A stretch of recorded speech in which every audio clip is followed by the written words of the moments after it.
Kaikuren ustez, ekoizpen arduratsua da behiak gure larreetako belarrez elikatzea eta horrela gure ingurunea zaintzea. Kaiku kilometro zero, ekoizpen arduratsuko esnea.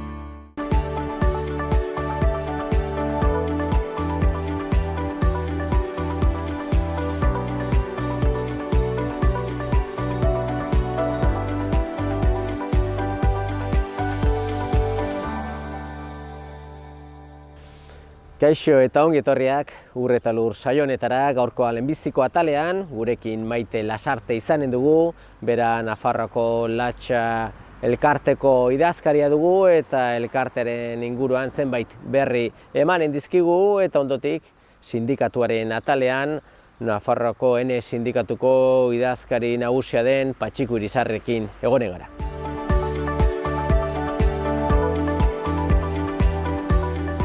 Saioaren hasieran esan bezala gurekin dugu Maite Lasarte, bera Aslanako Nafarroko Latxa elkarteko idazkaria, eta Maite badakigu ez zenbateko lana ari zareten urteetan egiten, Latxa arrazaren alde, eta azkenean ez urtea pasatzen dire eta zuen helburutako bat, helburu desberdinak dituzuen, baina izaten da genetikoki ez, raza, Latxa arraza alik eta hobena izatea, ez dakite hasi zinenetik momentu arte pixo bat ibilbide hori nola doan eta nola lortzen den azkenean arraza bat genetikoki hobetzea.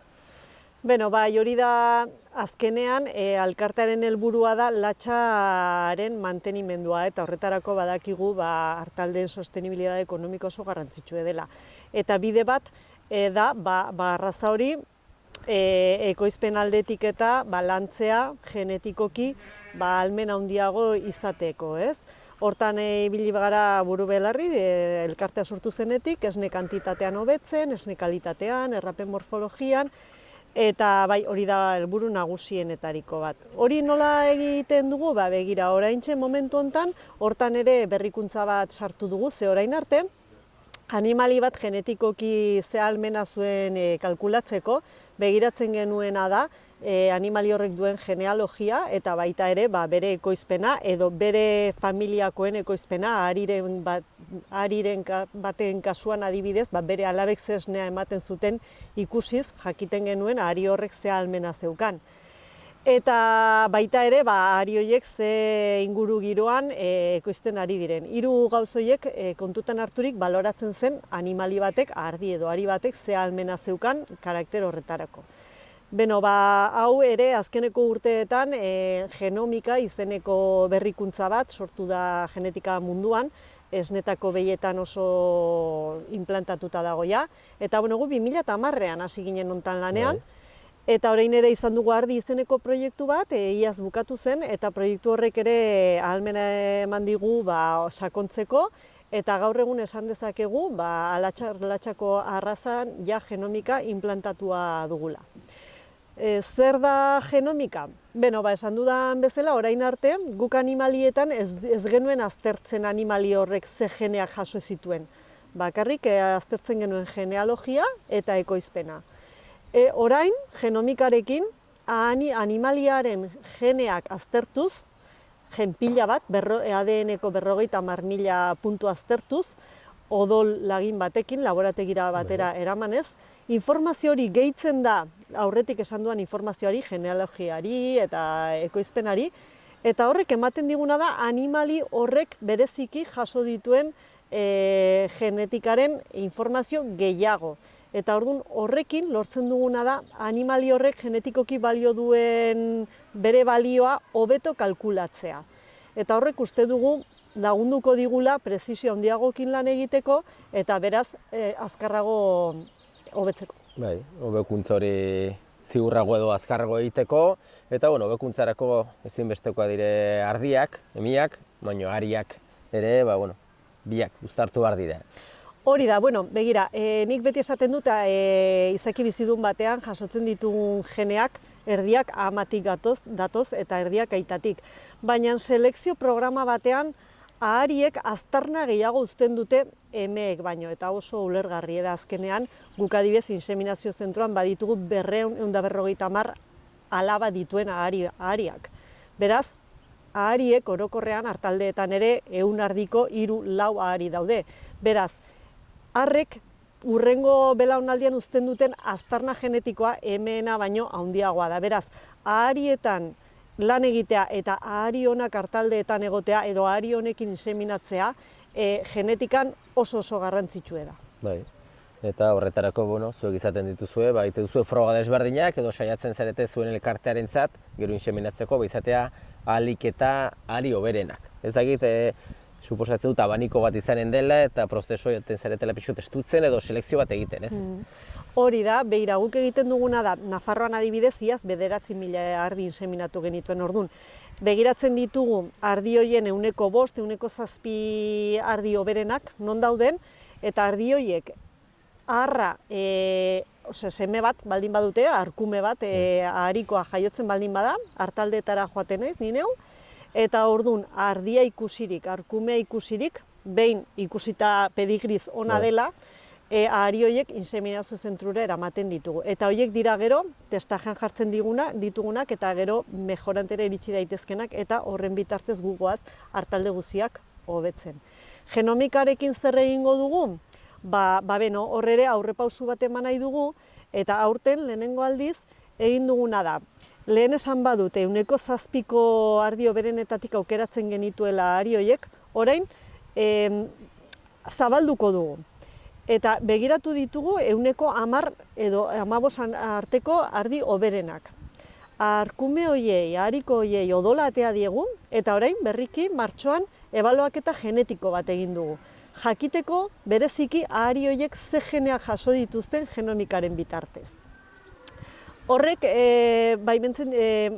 irekitzen digun aukera da, zentrurera emango ditugun ahariak prezisio handiagoarekin daude kalkulatuak, beraz, ahariak hobeak sartzeko aukera ematen digu, eta aldi berean, zentrurera emango ez ditugunak, salmenta bat egingo dugu.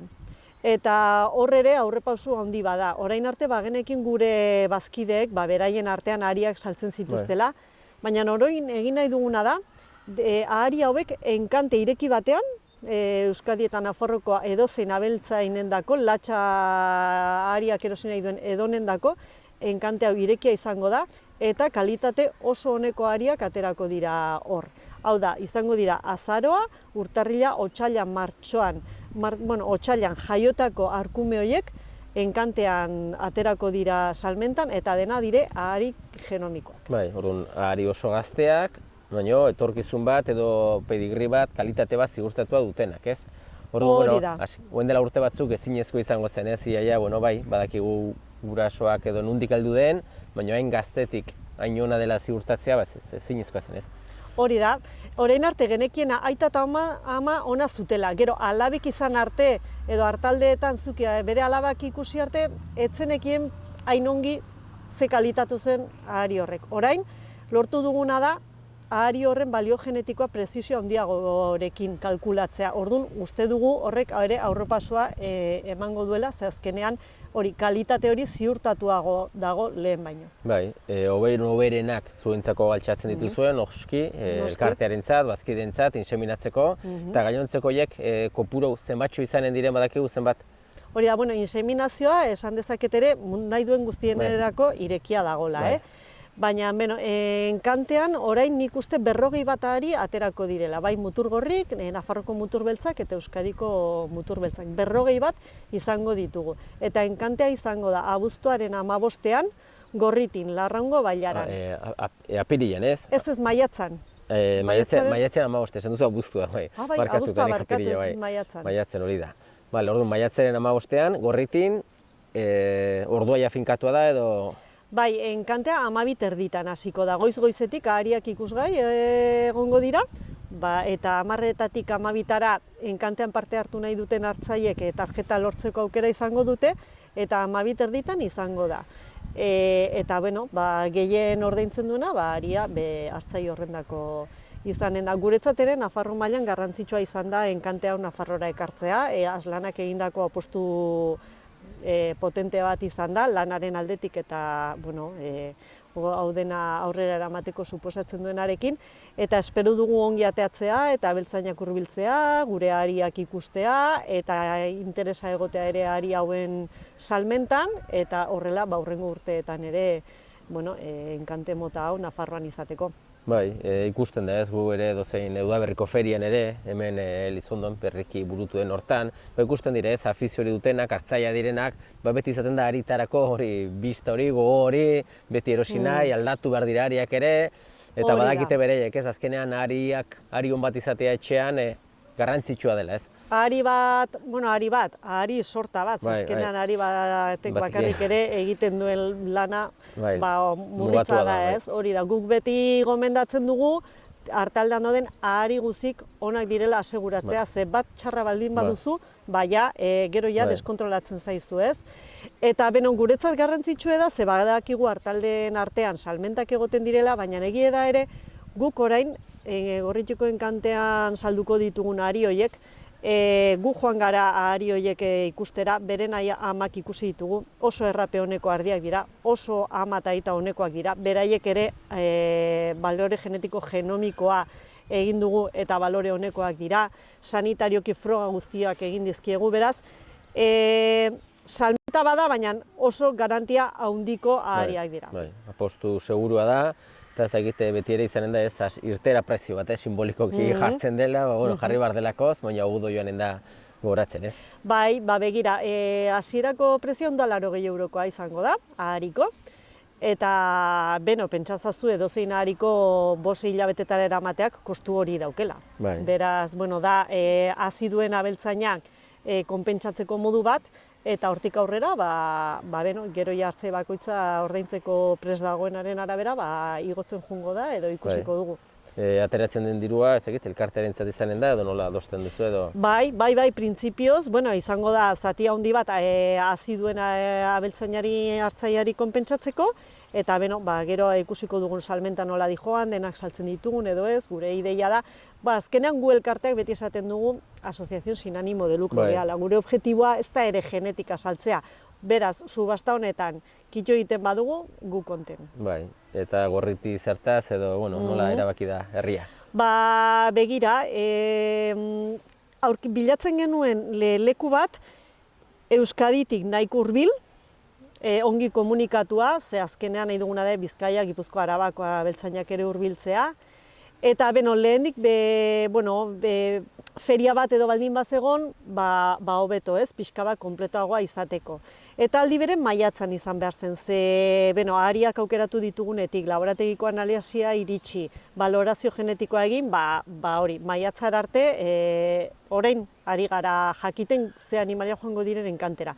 Orduan begiratu genitu Nafarroan, ze feria dauden, apirilan pila bat zeuden, baina egia da maiatzen ere zeudela asko, Larrauneko udaletxeekin jarri ginen harremanetan, eta egia da ere hasieratik baiezko eman ziguten, zalantzi gabe, eta orduan kontaktatu ginen ere sakanako zenbait udaletxeekin, baina Larraungoa izan zen lehenengo baietz esan ziguna, oso aukera polita iruditu zitzaigun, Gorriti oso ongi komunikatua dago, herri txiki bada, baina denetarik dago, eta aldi berean ere horrelako herri txikietan jendearen implikazioa ere oso handia izaten da, badakigu herriko jendea guri laguntzeko presa egongo dela, udaletxetik ere bai, eta horrela izan da. Bai, eta bestetik ezagit sektorean nola ikustu duzu pixko bat, nola dago ardien sektorea, zentratu ez gehiago, ezagit hor aldaketa batzuk izaten ari dire ezagit PDR-ean edo deitzen duzuen hortan, edo nola dago? Bai, sektorean, guk beti eta azkeneko urtetan latxa sektorea ez dago bereziki gaizki.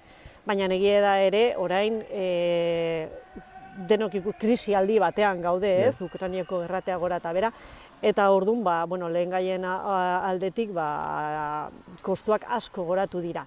Guretzat ere, orain oso momentu ona da, ze orain definitzen ari da hurrengo 7 urteetarako landa garapeneko programa, eta hori bai dela Nafar Gobernuk definitu dezakeen berak erabaki dezake nola bideratu nahi duen diru laguntza hori ez. Eta guretzat oso momentu garrantzitsua da eta kritikoa eta egia esan da azkeneko albisteak ez dirala oso positiboa guretako. Nafar Gobernuk baizun asmoa bertako arrezetako liburu genealogikotan dauden hartaldei diru laguntza potente bat sartzekoa, latxaren kasuan 60 euro UGM-ko, hau zen 9 euro ardiko, baina badakigu ere, azkeneko asteetan diru laguntza hau kolokan dagoela eta azkeneko albisteak ez dira baikorrak alde hortatik, badirudi diru laguntza honek agian ez duela aurrera jarraituko.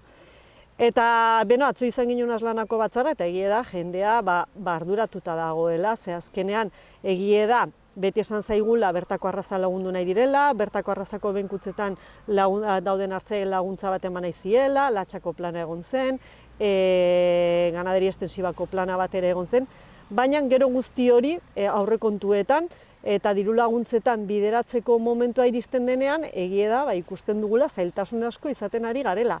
Eta, larritua gaude, bai. Bai, azken finean olako sektorei laguntzak barzaizkio eman, eta, hitzak aireak eramaten ditu, eta hemen... Bai, azkenan da sektore bat, eta gure arraza baten mantenimendua ere, bai, ez? Latxa arraza, sektore ekonomiko bat mantentzeaz gain, gure ondare bat da, eta hori denon artean kudeatu behar dugu, denon artean mantendu behar dugu, denon artean hobetu behar dugu, eta diru laguntzak horregatik datoz, denona delakoz. Ez dakit biera horietan presio egiteko, zeintzu sartzen direia, ez dakit elkarte ezberdina sartzen zarete, gobernuko kidea bakarrik goten dire, edo nola lortzen da pixka bat indarraitea edo? Bertako arrazen kasuan, Arana, Arraza Navarrakoa, Espinakoa eta Latxakoak gara, gaur egun bertako arrastatako elkarte potenteenak, ez? Eta lan asko egin dugu diru laguntza hau burrukatzeko, eta, ikusiko dugu, eta espero dugu zerbait lortzea. Bai, Maite, espero dugu ere hori horrela izatea, eta espero duguna eta ziur gaudena, gorritiko enkante horrek arrakasta handia izango duela, zergatik azkenean zu diozun bezala. Ari horiek ziurtatua dire, kalitatezkoa dire, eta badakigu dozein artaldearen oinarria, beti ere abia puntua hortik heldu dela kalitatetik. Ni gonbidatzen dute hartzai guztiak gorritira hurbiltzea, eta badaezpada denok bere remolkearekin jutea, ze agian ahariren bat ere bueltan ekarri dezakete, ze egun berean egin behar da, tarjeta, erosi eta aharia ekarri.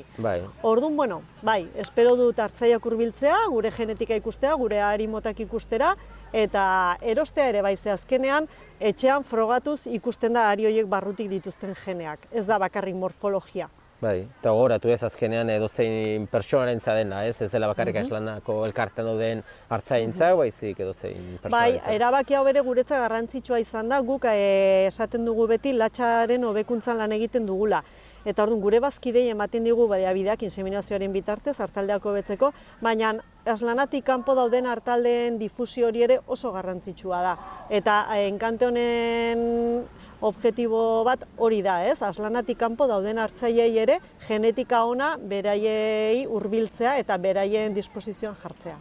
Osongi, hor dago dana azaldua, maiatzaren 15ean, hor dute aukera ahari onak erosteko.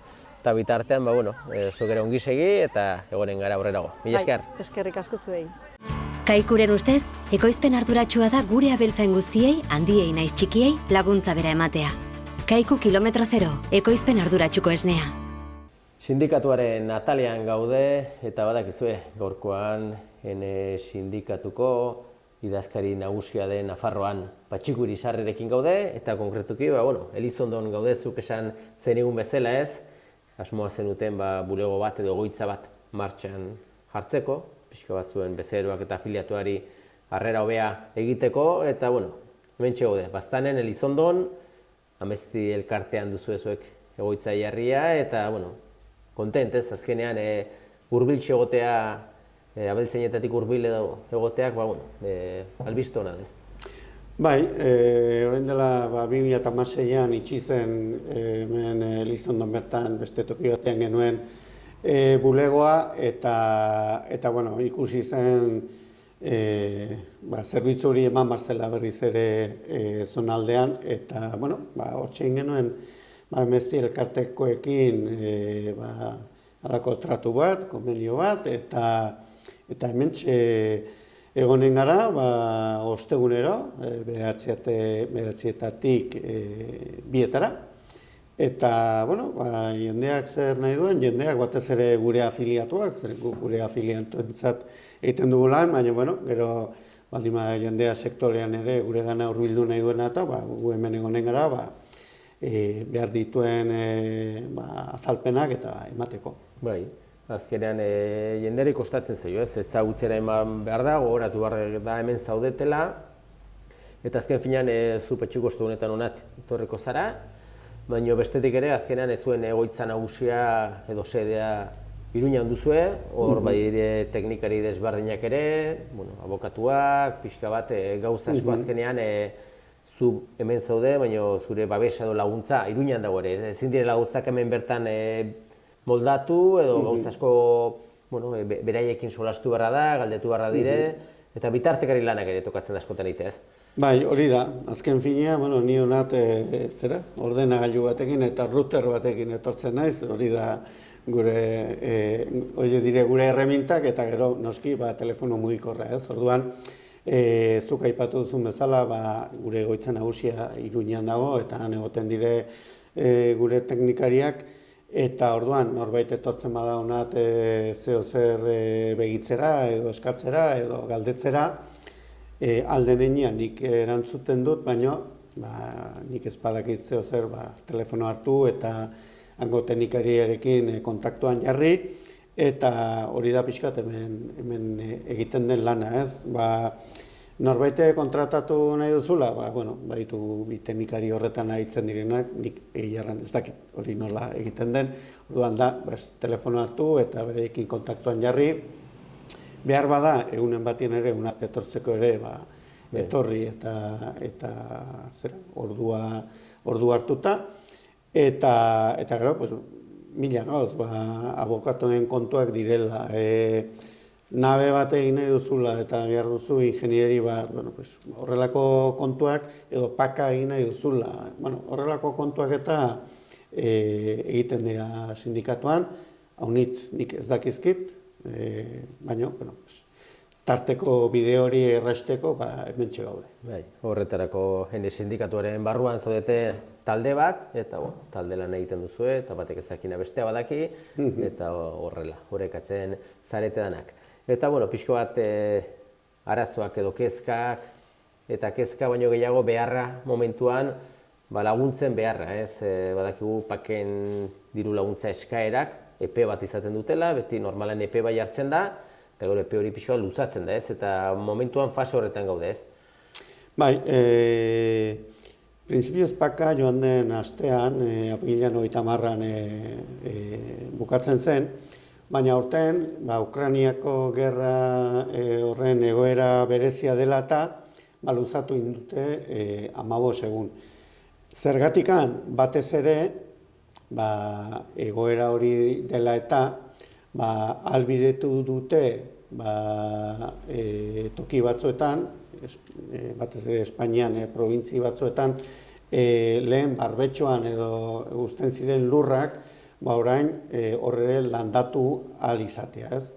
Horrek ekarri du, printzipioz, joan urtetik unat, jendiak automatikoki egiten zuen, nik lurra hauek ez ditut landatzen, eta hauek landatzen ditut, eta horre egiten zuen paka, ez? Orain, ahalbidetu da, lur horietan ere landatzea, orduan ja aldaktu imar duzu, eta orduan aleto da momentuak nun, ezin ziren itxi pakak, eta orduan erabaki dute 15 egun horiek luzatzea. Orduan, momentu honetan hortxe gaude, baina, nik pentsatzen dut, iaia pak gehienak egina zanen direla, falta zanen die fleko batzuk, baina, momentu honetan, maiatzan 15ean bukatuko zen, 15 da igandia, orduan 16ean bukatuko zen. Behar bada nekazaritza eta abeltzainak ez direnak jakiteko, nun egiten dire pakeko papeleo eskaero edanak, nun gauzatzen dira ezkeren, nola egiten dut ere? Guk sindikatuak, bi sindikatuak egiten ditugu, gu gainera ene bezala lehenesten dugu presentziala izatea, honitzetan izaten dira halako aldaketa txiki batzuk, eta banketxeak ere egiten dituzte, baina banketxeak honitz telefonoz egiten dituzte, eta lehendabiziko galdera izaten da, joan urtean bezala imar duzu? Bai, jazta, ez da ezer aldatzen, eta gero igual badago aldaketaren bat, ez? Eta gero etortzen dire inzidentziak, eta gero inzidentziak etorrita banketxean dauden langile horiek jaz daude hor, eta orduan gure atortzen dira ez. Orduan, guk bai eskaintzen dugu zerbitzu hori presentziala eta bertan etorri, azaldu, ikusi egiten da nola egiten den, eta nik uste hori baliagarria den guk geuk ere, nekazariek ere ikasteko pixkoa. Zer dagoen hor barruan, ez? Bai, askotan garrantzitsuena dena bizian da harremana, bera, ez? Jarria gara edo zen gauzatarako telefono batera ditu eta makina batek erantzutea, harremana persona arteko telefonoz gutxietxi da, eta fizikoki harremana baldin bada, ulergarriago da bien artean gauzak nola eginez. Bai, hori da. Eta, hori dela hilabete terdi maskararekin ari ginen, eta baina llegatu da momentuan nun maskara hori alde batera utzi eta lan hori ere erraxago egiten da beti ere aurrez aurre baldin bazara. Bai, laguntzak, esan duguna paken diru laguntzak beharrezkoak, derrigorrezkoak, eta asko diote ez azkenen hori da norberak irabazitako dirua dela. Diru laguntza moduan bultatzen dela, baina norberaren dirua dela ematen dutena, eta sektorea. Horren dela berrikire ikusi genuen, Iruña alde hortan, esneko behietan aritzen diren abeltzainak, esnea botatzen, lurrera, ezagit. Sektorealen sektore hau gaizki dago orokorki ez, baditu bere azpi sektoreak, batzuk behar bada obetixo edo okerrago daudenak, baina balorazioneko iluna ez orokorki ez. Bai, sektoreak igual baditu bi atal, ez? Nekazariak alde batetik, momentu honetan igual hobekiago daude, granoa eta prezioa alto dugulakoz, nahiz eta gero, ongarriak eta horiek ere prezioa gora izan, baina momentu honetan okerrenak abeltzainak dira. Animalia dituzten iaia sektore guztiak, ari dira pairatzen gaur egungo krisi hau, krisi honek batez ere pentsuetan ikarrizko igoera izan du, eta hainbat sektore pentsuan oinarria dutenak horiek sufritzen ari dira, ez? Eta ikusi dugu azkeneko bizpahiru asteotan bi aldiz atere dira esne sektoreko abeltzainak, hori mahai gainean jarriz, ez? Zer nolako krisi egoeran dagoen sektorea. Eta lehen aipatu duzu ez, gure dirua dela, gurea eta guztion dirua da, guk kasi nahiago genuke paka ez kobratu eta esnearen prezioa bertzelako bat izatea ez, eta hortik bizitzea egiazki, guk produzitzen dugun horreri, prezio duin bat eman da ez. Baina, horrela dago sistema eta noski, etortzen diren diru laguntza guztiak ongi etorriak, baina horrek ez dugun bermatzen ustiategien geroa, ez? Eta momentu honetan, batez ere esne sektorea sufritzen ari da bai.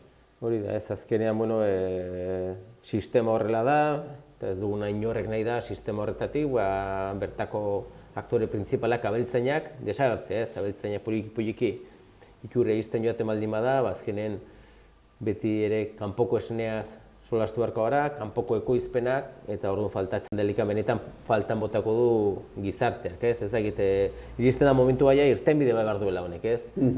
Hor sektorean buru belarri egunero lanean dauenak, eta ikusten duenak gastu pila bat, eta diru sarrera gutxi, lertzen da bat eta azkenean normala da ustea, ez?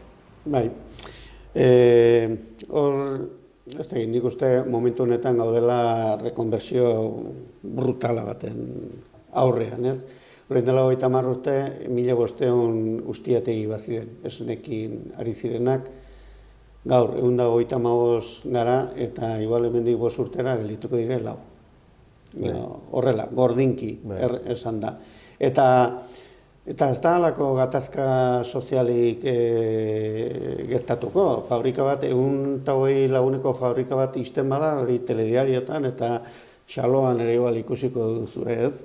Baina bat banaka, joaten delikan sektore batean bat banaka, azkenean uartzen zara eta eta ez dago inor, eta hauek non daude. Hori ari da gertatzen oraintxe momentu honetan. Egunero ari da bat desagertzen.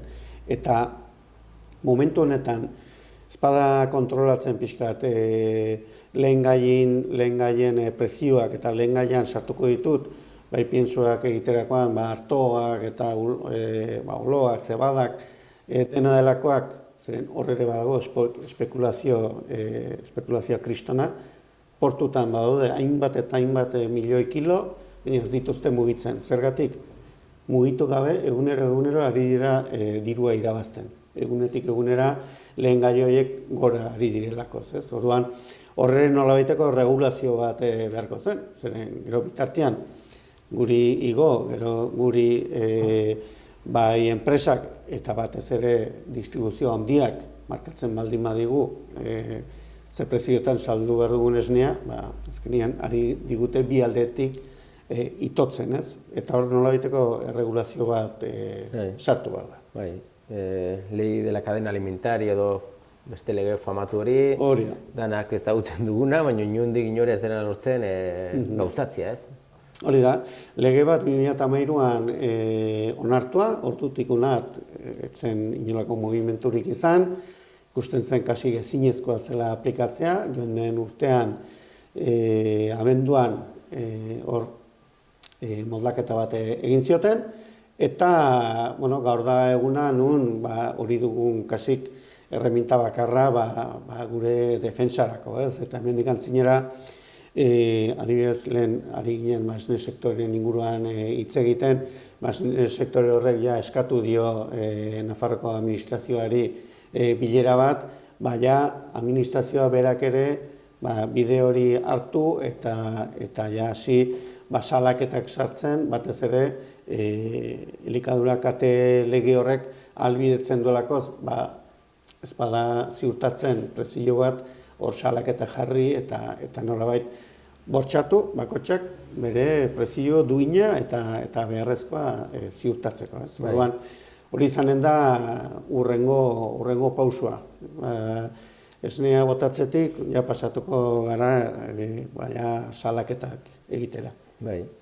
Patxiku, ikusten dugu zuek esan bezala, gauzatu zuela zuen esana ez, azkenean hemen zaudete, zerbitzu bat eskaintzeko nekazari eta beltzainei, eta guk nahi duguna da alde batetik, ahalik eta gutxien etortzea arazorik ez dutela seinal izanen da, etortzen badire zozor ospatzea da gauzona komentatzea, eta bitartean badakigu ez, beraiek hor jarraitzen dute, egunero profesionalak bezala kalitatezko produktuak ekoizten, eta espero dugu, administrazioak, gizarteak edo biziak merezi duten hori bueltatzea. Eta zuei ere, eskerrak eman, zalpen hauek emategatik eta horrera gonen gara. Mila esker. Zuei eskaintziagatik tarteo.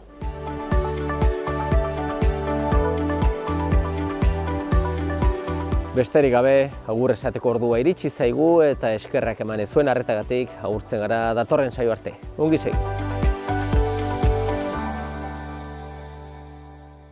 Kaikuren ustez, ekoizpen arduratsua da behiak gure larreetako belarrez elikatzea eta horrela gure ingurunea zaintzea. Kaiku kilometro zero, ekoizpen arduratsuko esnea.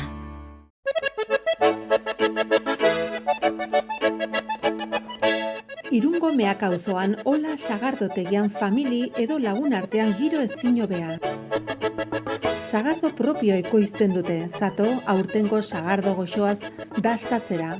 Kalitatezko sagardotegi menuarekin batera eta etxean bezala sentituko zara. Irunen Ola sagardotegia.